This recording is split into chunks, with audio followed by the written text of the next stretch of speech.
Hello everyone, so myself Anshul and welcome to my channel Ms. Botanophilic. So in today's video I'll be telling you about the topic nutrient loss. So इससे पहले वाली video पे मैंने already आपको nutrient input nutrient output के बारे में बता दिया है और आज की वीडियो में हम एक बहुत इंपॉर्टेंट टॉपिक कवर करने वाले हैं फॉरेस्ट इकोलॉजी में, that is nutrient loss. Okay, so exams में मोस्ट ऑफ द टाइम आपसे पूछ लिया जाता है that what are the different method by which the nutrient are lost from the forest ecosystem. वो कौन कौन से तरीके होते हैं जिससे न्यूट्रिएंट्स का लॉस होता है फ्रॉम द फॉरेस्ट इकोसिस्टम. तो अलग अलग एस्पेक्ट्स में हम इसको पढ़ेंगे. सबसे पहला जो पॉइंट ऑफ न्यूट्रिएंट लॉस है वो है फायर, कि फायर के थ्रू किस तरह से न्यूट्रिएंट का लॉस होता है. सबसे पहले we have the combustion of organic matter. Combustion मतलब क्या होता है? बर्निंग होता है ना. So fire burns organic matter including animal, plants, leaves and other organic debris. During the nutrients like CO2, nitrous oxide and SO2 escapes into the atmosphere. Escapes मतलब होता है कि बच के निकल जाना या फिर रिमूव हो जाना. ठीक है, ऑर्गेनिक मैटर जब बर्न होता है तो बर्न होने के टाइम पे बहुत सारी न्यूट्रिएंट्स का लॉस होता है in the form of CO2, nitrous oxide और we can say the sulphur dioxide. Okay, second important जो मैथड होता है वो वॉलेटाइलाइजेशन होता है. मैंने इसके बारे में ऑलरेडी प्रीवियस वीडियो में आपको बताया था दैट व्हाट इज वॉलेटाइलाइजेशन, की जब भी हीटिंग जैसी कोई प्रोसेस होती है उसमें जब नाइट्रोजन के कंपाउंड का लॉस होता है तो उसको हम वॉलेटाइलाइजेशन कहते हैं. ठीक है, कंबशन स्पेसिफिकली CO2 यानी कि कार्बन का loss in form of CO2 को पॉइंट आउट करता है. Volatilization is intense heat during fire can volatilize certain nutrient, especially nitrogen, in the form of nitrogen oxide और अमोनिया. ठीक है, तो इसको हम volatilization कहते हैं. थर्ड इंपॉर्टेंट जो मैथड है दैट इज कि न्यूट्रिएंट का लॉस होगा थ्रू फायर, उसको हम कहते हैं ऐश डिस्पर्सल. देखो, ऐश का मतलब होता है राख, जिसको हिंदी में कहते हैं. So fire leave behind the ash that contain soluble nutrients like we have the phosphorus and the potassium. This P is phosphorus in this case, potassium, that can leached from ash by runoff और rain water. Leaching का मतलब मैंने आपको बताया था कि जब जो वाटर होता है वो एब्जॉर्प्शन जो एक पर्टिकुलर पॉइंट होता है ग्राउंड में उसके भी बिलो चला जाता है कि जहाँ से प्लांट उसको एब्जॉर्ब नहीं कर सकता, उस पर्टिकुलर कंडीशन को हम लीचिंग कहते हैं. ठीक है, सो ऐश डिस्पर्सल कहने का मतलब क्या है कि जो ऐश होता है किसी भी चीज़ की बर्निंग के बाद जब राख रह जाती है तो उस राख में मोस्टली फॉस्फोरस और पोटेशियम देखने को मिलते हैं. तो कभी कभी रन ऑफ की वजह से या फिर रेन वाटर के साथ साथ जो ऐश होता है वो रिमूव हो जाता है और ऐश के रिमूवल की वजह से जो न्यूट्रिएंट होता है उनका भी लॉस होता है. After this we have the erosion and run off. The nutrient can run off to nearby water bodies. Fire can cause soil erosion. When protective vegetation cover is destroyed, eroded soil can carry away nutrient-rich soil. तो main जो एक observation last में आती है वो यही होता है कि फायर की वजह से जो वहाँ का वेजिटेशन है वो बर्न हो रहा है. बर्न होने की वजह से क्या हो रहा है कि वो जो बर्न हमारा वेजिटेशन है उसका रिमूवल कैसे हो रहा है, या तो वो एक्सेसिव रेन वाटर की वजह से रिमूव हो जा रहा है या फिर लीचिंग के थ्रू या फिर सरफेस रन ऑफ की वजह से क्या हो रहा है, उस पर्टिकुलर न्यूट्रिएंट का वहाँ से रिमूवल हो जा रहा है. ओके, एक लास्ट इंपॉर्टेंट जो यहाँ पे स्टेप है कि फायर की वजह से किस तरह से न्यूट्रिएंट का लॉस होता है, it's the alteration of the nutrient cycle. Nutrient cycle को आगे हम बहुत डिटेल में पढ़ेंगे. यहाँ पे हम nutrient input, nutrient output, nutrient transfer, अलग अलग मेथड्स के बारे में यहाँ पे डिटेल में पढ़ते हैं. ठीक है, so fire can cause destruction to microbes and other communities, hence can disturb the nutrient cycle. Nutrient cycling का एक बहुत इंपॉर्टेंट स्टेप होता है जो कि डिकम्पोजिशन. एंड वी नो कि डिकम्पोजिशन के टाइम पे डिकम्पोजर्स एक बहुत ही बेनिफिशियल रोल प्ले करते हैं. तो न्यूट्रिएंट साइकिल किस तरह से ऑल्टर होगी? भाई, फायर अगर एक कम्युनिटी पे लग रही है तो उस कम्युनिटी एक पर्टिकुलर वेजिटेशन को अगर फायर डिस्ट्रॉय कर रही है तो उसकी सरफेस पे या फिर उसके ग्राउंड वाले लेवल पे कहीं ना कहीं माइक्रोब्स प्रेजेंट होंगे that will play an important role as decomposer. So वो कम्युनिटी कंप्लीटली यहाँ पे डिस्टर्ब हो जाती है ड्यू टू फायर.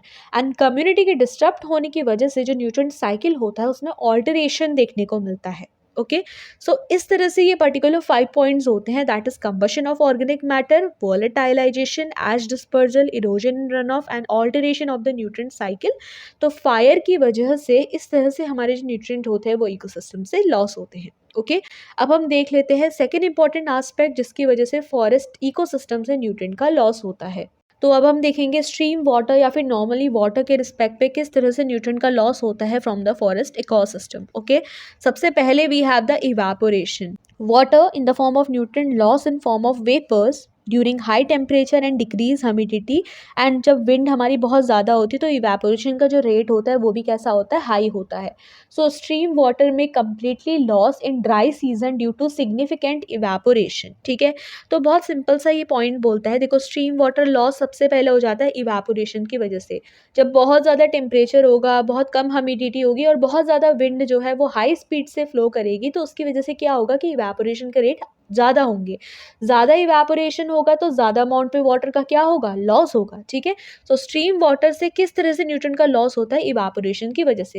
तो चाहे वो प्रोसेस बेनिफिशियल हो ना हो, हम यहाँ पे पढ़ेंगे कि किस तरह से न्यूट्रेंट का जो होता है एलिमिनेशन होता है from the forest ecosystem. So stream water के रिस्पेक्ट पे सबसे पहला जो पॉइंट है वो हमारा इवेपोरेशन का है. दैट इवेपोरेशन के थ्रू वाटर का लॉस होता है from the forest ecosystem by stream water. Okay, now second important step is transpiration. Transpiration का मतलब आपको पता होगा दैट जो वाटर का लॉस होता है फ्रॉम द प्लांट सरफेस. जब प्लांट के सरफेस से वाटर का लॉस होता है तो उसको हम ट्रांसपायरेशन कहते हैं. So during hot dry season plants transpiring activity में cause the stream water loss. ठीक है, तो स्ट्रीम वाटर लॉस पहली बात इवेपोरेशन की वजह से हो सकता है. दूसरा, अगर उस पर्टिकुलर एरिया में प्लांट्स प्रेजेंट है, उस स्ट्रीम के ऊपर प्लांट्स का प्रेजेंस है, तो ट्रांसपिरेशन की प्रोसेस के थ्रू भी कहीं ना कहीं स्ट्रीम वाटर से हमारा वाटर का लॉस हो सकता है. Next we have the infiltration. देखो, इनफिल्ट्रेशन क्या होता है, the movement of water from stream to the surrounding soil to fill the underground aquifer. अंडरग्राउंड्स में क्या होता है, कुछ एक्विफायर प्रेजेंट होते हैं, उनको फुलफिल करने के लिए जो स्ट्रीम से हमारा सराउंडिंग वाटर की तरफ वाटर का मूवमेंट होता है उसको हम इनफिल्ट्रेशन कहते हैं. बट अगर एक्सेसिव इनफिल्ट्रेशन हो जाए सो इट में result in the stream water loss. ठीक है, तो देखो स्ट्रीम वाटर से क्या होता है ना, जो स्ट्रीम्स होते हैं, जो झरने होते हैं, वहाँ से पानी बहता है सराउंडिंग सॉइल के टूवर्ड्स, क्योंकि वाटर के अंदर क्या होता है, मतलब जो सॉइल होता है उसके अंदर कुछ एक्विफायर्स होते हैं. एक्विफायर्स को फुलफिल करने की जो प्रोसेस होती है उसको हम कहते हैं इनफिल्ट्रेशन. लेकिन किसी भी चीज़ की जब अधिकता होती है तो वो क्या होता है, वो कहीं ना कहीं डिस्ट्रक्टिव होता है. तो अगर एक्सेसिव इन्फिल्ट्रेशन होने लगे, excessive amount of water stream water से मूव करते हुए सराउंडिंग सॉइल पे जाने लगे, तो स्ट्रीम वाटर का जो वाटर है वो ऑलरेडी कम वहाँ पे क्या हो जाएगा, खत्म हो जाएगा. ठीक है, इसकी वजह से भी कहीं ना कहीं जो न्यूट्रिएंट्स होता है उनका लॉस होता है. Next we have the human activities. अब देखो, ह्यूमन एक्टिविटीज़ के बारे में बोलेंगे तो water diversion for agriculture, industrial और domestic purpose, dams, reservoir construction. अगर इनका ओवर कंस्ट्रक्शन स्टार्ट हो जाए तो कहीं ना कहीं इससे भी स्ट्रीम वाटर लॉस होने लगता है और फॉरेस्ट इकोसिस्टम से जो न्यूट्रिएंट्स होते हैं उनका लॉस देखने को मिलता है. थर्ड इंपॉर्टेंट एस्पेक्ट्स जो हम पढ़ेंगे वो होगा फॉरेस्ट हार्वेस्टिंग. इसके बारे में आपने पढ़ा होगा कि भाई फॉरेस्ट से जब हम प्रोडक्ट्स का रिमूवल कर रहे हैं, स्पेशली ट्रीज का जब हम रिमूवल करते हैं तो उसको हम फॉरेस्ट हार्वेस्टिंग कहते हैं, कि फॉरेस्ट के बायोमास को यूज करना, रिमूव करना from the forest. Okay, so harvested biomass can cause nutrient loss particularly when the timber और other forest products are remove. Specially हम फॉरेस्ट हार्वेस्टिंग के थ्रू न्यूट्रिएंट का लॉस तब होता है, बोलते हैं जब स्पेशली हम क्या करें कि टिम्बर यानी कि लकड़ियों को रिमूव कर रहे हैं. अब लकड़ियों का मेन सोर्स तो ट्रीज है ना, तो ट्रीज की क्या करेंगे हम लोग, कटिंग करेंगे, जिसकी वजह से न्यूट्रिएंट्स का क्या होगा, हमारा लॉस होगा. ठीक है, सबसे पहले harvested biomass removal. Trees are cut and harvested, the above ground biomass containing nutrient is physically remove from the ecosystem.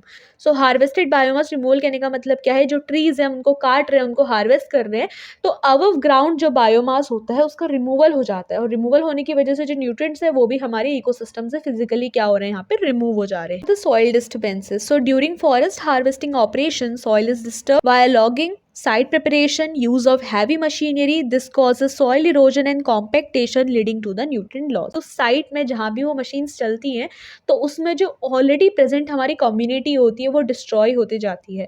इसके अलावा कुछ न्यूट्रिएंट्स ऐसे होते हैं फॉरेस्ट फ्लोर के जो कि उन टायर्स पे अटैच हो सकते हैं, एडर कर सकते हैं, इसकी वजह से भी न्यूट्रिएंट लॉस होता है. ठीक है, सो ये हैवी मशीनरी जो हम यूज़ कर रहे हैं और जो साइट का प्रिपरेशन करते हैं बिफोर कटिंग और हार्वेस्टिंग दैट पर्टिकुलर साइट, उसके टाइम पे भी कहीं ना कहीं ऑपरेशंस के टाइम पे क्या होता है कि जो सॉइल का डिस्टर्बेंस होने की वजह से भी न्यूट्रिएंट का लॉस होता है. Okay, after this we have the leaching and run off. Leaching and run off के बारे में ऑलरेडी आपको बता चुकी हूँ that rain water it washes away the soluble nutrient from the soil. And after this we have the slash and residue management. So if litter or debris branch are not managed, then excessive decomposition can lead to the nutrient loss, as nutrients stored in slash can be released by microbial activity, then it may be lost via volatilization or leaching. ठीक है, तो ये समझने से पहले आप समझ लो कि स्लैश क्या होता है। स्लैश ना हम ब्रांचेस को बोलते हैं, जो छोटी-छोटी हमारी ट्विग्स होती है, ब्रांचेस होती है ना ट्रीज़ की, उसको हम स्लैश कहते हैं, ठीक है? अब देखो अगर इस स्लैश को मैनेज नहीं किया गया तो डिकम्पोज़र्स क्या करेंगे, एक्सेसिव अमाउंट में डिकम्पोज़िशन की प्रोसेस शो करेंगे। और डिकम्पोज़िशन हमें पता है कि क्या होता है कि कॉम्प्लेक्स मटीरियल जो सिंपल इनऑर्गेनिक वन पे टूटता है। तो जब एक्सेसिव डिकम्पोज़िशन होगा तो एक्सेसिव अमाउंट में न्यूट्रिएंट्स क्या होंगे, वो हमारे फॉरेस्ट की सॉइल पे रिमूव होंगे, और ये रिलीज़ होने की वजह से, एक्सेसिव माइक्रोबियल एक्टिविटी के रिलीज़ होने की वजह से कहीं न कहीं ये लॉस हो जाते हैं, आइदर बाय द वोलेटाइलाइज़ेशन और by the process of leaching. Okay, so 3 aspects हमने पढ़ लिए हैं। अब एक इम्पॉर्टेंट एस्पेक्ट हम पढ़ेंगे, loss to the atmosphere. Okay, ये पॉइंट भी आप ऑलरेडी पढ़ चुके होंगे। यहाँ पे जितने भी पॉइंट्स मैं बताऊंगी इनके बारे में आपने सब पढ़ा होगा। सबसे पहले हमारा इवेपोरेशन है, सेकंड इंपॉर्टेंट है ट्रांसपायरेशन। देखो ट्रांसपिरेशन इवेपोरेशन जब हो रहा है तो कहीं ना कहीं एटमॉस्फेयर में वाटर का लॉस हो रहा है, ठीक है। So loss to the atmosphere जो न्यूट्रिएंट का हो रहा है, दिस वाटर का लॉस हो रहा है through evaporation and through transpiration. Okay, next we have the volatilization. we know कि volatilization के टाइम पे या तो नाइट्रोजन या फिर सल्फर का लॉस होता है। कंबशन, कार्बन का रिमूवल हो रहा है इन फॉर्म ऑफ CO2। इसके अलावा VOC, देखो VOC हमारे वॉलेटाइल ऑर्गेनिक कंपाउंड्स होते हैं जो कि एक फॉरेस्ट को कैरेक्टरिस्टिक स्मेल देते हैं। तो कुछ वॉलेटाइल ऑर्गेनिक कंपाउंड्स होते हैं जो कि एटमॉस्फेयर पे रिलीज होते हैं into the forest, like we have the terpenes and all.